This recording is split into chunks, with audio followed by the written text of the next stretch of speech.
Hi spooky friends, welcome back to Kelly Does Stuff. Today I'm going to show you an easy platform to make, watch this falling off, for the pit, the pit in the pendulum, a carnival piece by Lemax.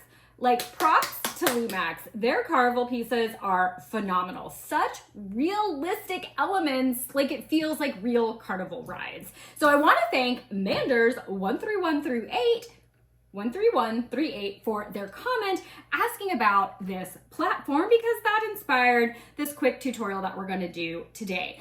I made this platform before I had my channel, and I did film things at that time in case one day I would have a channel, but unfortunately I filmed everything vertically and I filmed things as a time lapse, which isn't great for showing detail, slowing things down, and explaining it. So I'll show that original footage. I don't know why, like, does it add anything? I don't know, but it's there. And then I refilmed a couple of the elements to really show you the details.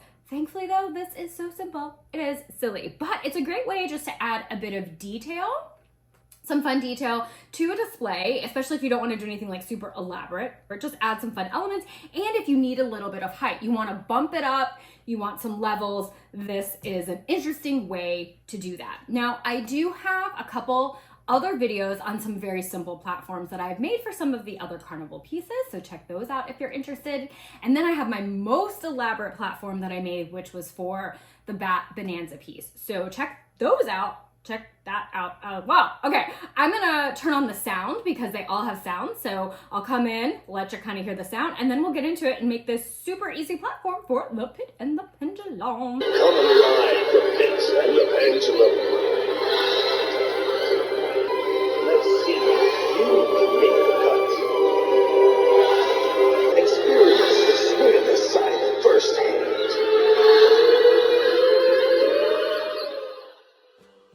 Okay, the essence of this project is we are gluing individual planks of wood made from XPS foam onto some type of base. Like, that's the project.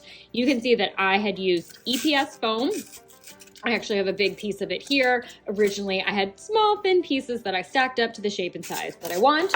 You could use for your base XPS foam as a block. You could use cardboard box. Your base kind of doesn't matter because, like I said, we're going to be gluing these planks of wood. For the planks though, I do recommend that XPS foam. It textures much better than EPS. It will actually transform into something that looks like wood. Now, you don't have to create the individual planks and glue them onto another platform. You could do your carving of the wood planks directly into that XPS foam. I've done tons of projects that way, carving into XPS, and it looks fabulous. On this particular day, I had just decided to make the planks individually and glue them to the platform. I felt like that just added an extra level of realistic detail. And of course, you could glue XPS planks to an XPS base.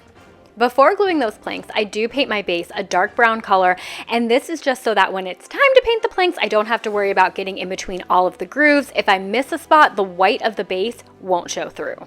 For a dark brown base coat, my favorite way to get the brown that I like is to mix brown and black paint together. Get a really dark brown. You can, if you don't want to do that, look at some other types of dark browns that are out there. I do this sometime, but really for that darkest brown color, this is my preference. And this is the dark brown that I use on the base platform as well as the planks of wood. For this particular project, I wanted my planks of wood. That is a fun styrofoam sound. I wanted the planks of wood to have like a bit of a sun-bleached gray look. And so this combo is great because all I have to do is add white to this mixture to get the lighter shade that I want. And since we've got that black in there, adding the white is gonna give a brown that's got kind of that grayish tint to it. Next, we're gonna cut our planks of wood. I am using a hot wire table for this because for me, a hot wire table is the easiest way to get very thin pieces of foam.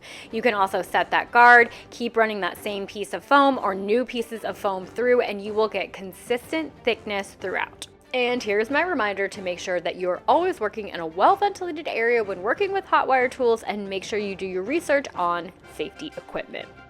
When it comes to texturing your planks, you have options. You could go with a wire brush, you could use a blade, a box cutter, even a kitchen knife would be great. You could draw the detail on with a pencil. Here's what it could look like with a blade, and remember the angle that you hold the blade against the foam can change the look of the cut. And here's what you can get with that wire brush, and don't be afraid to really press into the foam to get your detail. And a quick comparison, we've got the blade on the left, the bristles on the right, and don't forget you can combine them. You can start with the blade and then add some bristle texture.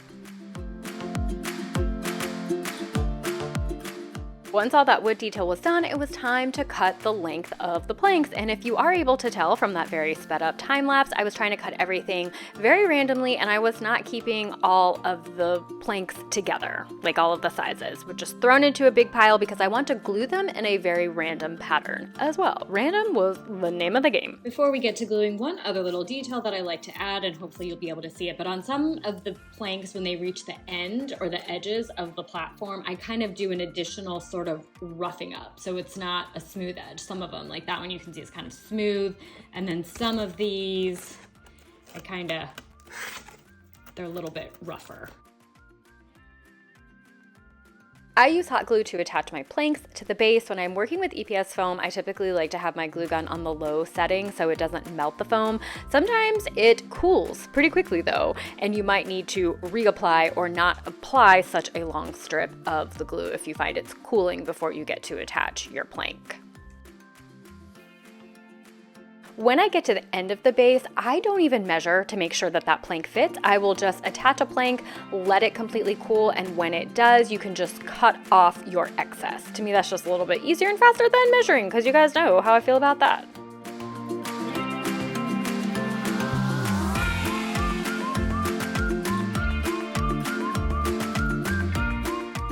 Last thing before painting is I use a pencil to make what looks like nail holes at either end of all of the planks.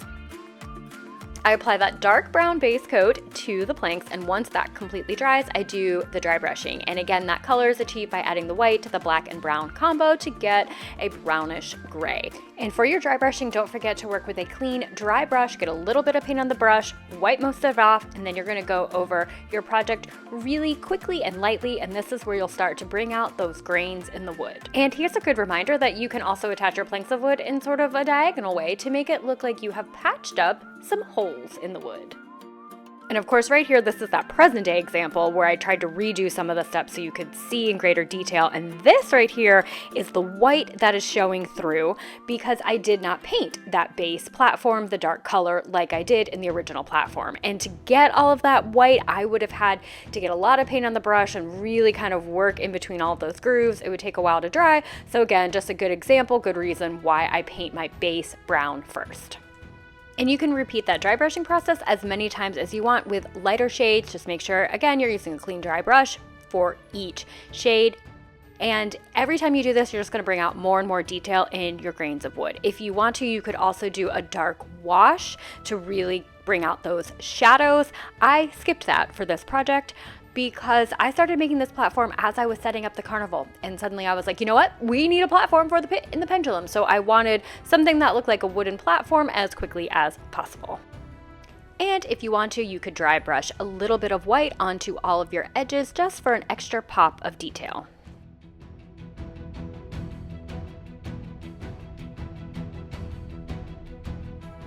And there we go, our finished wooden platform for the pit and the pendulum, or any type of display that you want. And one little extra detail, I did make a set of stairs using EPS foam, just stacked them of different sizes and applied those wooden planks. You guys know I'm always worried about how my spooky friends are going to get to where they need to go.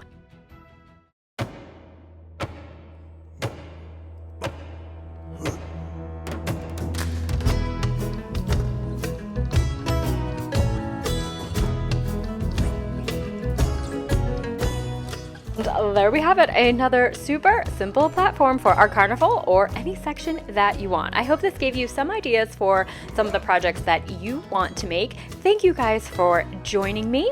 I always love sharing this with you. If you could, would you give this video a like and subscribe to my channel if you haven't? And as always, the biggest thank you in the whole wide universe to all of you who have subscribed. I look forward to seeing you guys next time, and happy creating!